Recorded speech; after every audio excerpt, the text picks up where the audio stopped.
Welcome again, students. As always, Oosted Sensei here. I hope you guys are ready to learn, as today's class is a heavy one. Today we're doing a deep dive on one of my favorite anime of all time, one that literally inspired me to follow my current career path. Kinda crazy, I know. As most of you already know, I am a full-time teacher outside of what I do on YouTube.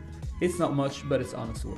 Like I was saying, one of the reasons I chose to go into this profession was thanks to an anime, and its name is John Cena. No, I'm just kidding, I'm kidding. The name of this anime is actually Great Teacher Onizuka, the most amazing anime I have ever had the chance of watching, really. It goes without saying that this anime means a lot to me. I've watched it so often, and every time I do, it gives me that little fuzzy feeling like drinking hot cocoa on a harsh winter evening. Oh, you could just imagine the coziness. Alright, back on track. So, for a long time, I wanted to give back to this anime in any way I could, because of how much it inspired me and helped me choose what I wanted to do in life. The best thing I could come up with was to make a deep dive video on this anime, and try my best to share its story and characters with the world, or depending on the amount of views, just you guys. Now, enough chit chat and let's get right into it. Great Teacher Onizuka, most commonly known as GTO, is somewhat of an old anime, and if you're born after the year 2000, you might not have heard of it. The manga was written and illustrated by the same author, Toru Fujisawa.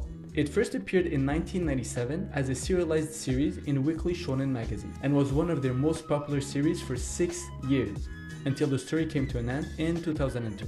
The series was very popular from the get-go. It continued to gain immense popularity with time, and was later adapted into an anime series, a live-action drama, and also a live-action film. GTO appealed to a very large audience, as it perfectly mixed popular anime themes like comedy, drama, and social life.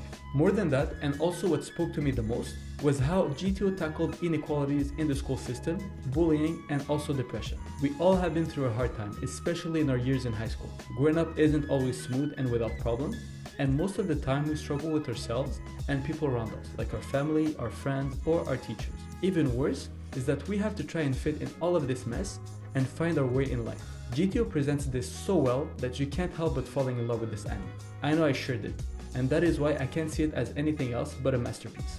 Now, let's get into the story itself. As the title would suggest, the story centers around a high school teacher by the name of Eikichi Onizuka. But Onizuka is not any high school teacher. He is a 22-year-old former gang member and delinquent who has no regards for the rules that turned into a teacher for some oblivious reason. Onizuka's unconventional teaching methods, his empathy for troubled students, and his unorthodox personality form the heart of this anime. The story from beginning to end revolves around the main character, and the author really nails this part. From episode 1, we can already feel a connection with Onizuka, and he instantly makes us feel comfortable. In a weird way, watching GTO makes us feel like we're understood. Like the anime itself, through its story and its characters, understands what we're going through in life and resonates with us. Now, let's dive even deeper and look into what makes Eikichi Onizuka such an iconic anime character. Onizuka's background as a former gang member and delinquent really sets the stage for his unique approach to teaching, if we can even call it teaching. From his first appearance in this series, we can already have an idea of what kind of teacher he is. Other teachers in the anime, and sadly in real life too, shy away from troubled students.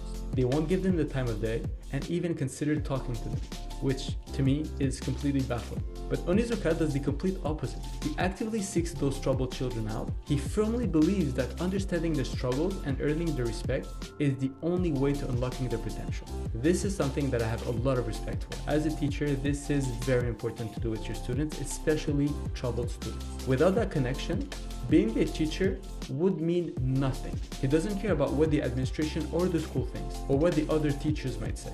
He just does his thing, and it works perfectly. To continue on the character traits of Onizuka, we quickly learn that he is as fearless as he is confident in himself. He's never afraid to confront difficult situations head-on, whether it's dealing with bullies, challenging the school's corrupt administration, or standing up for his students in front of his colleagues. He is like the superhero of teachers that we've all dreamt of having, but sadly most of us didn't. And if you did, you're the lucky few. To watch him stand tall and never back down from a fight is really inspiring. No matter the consequences he might face, he never stops and always puts himself at risk for his students. This fearlessness inspires his students and earns him their respect throughout the whole story.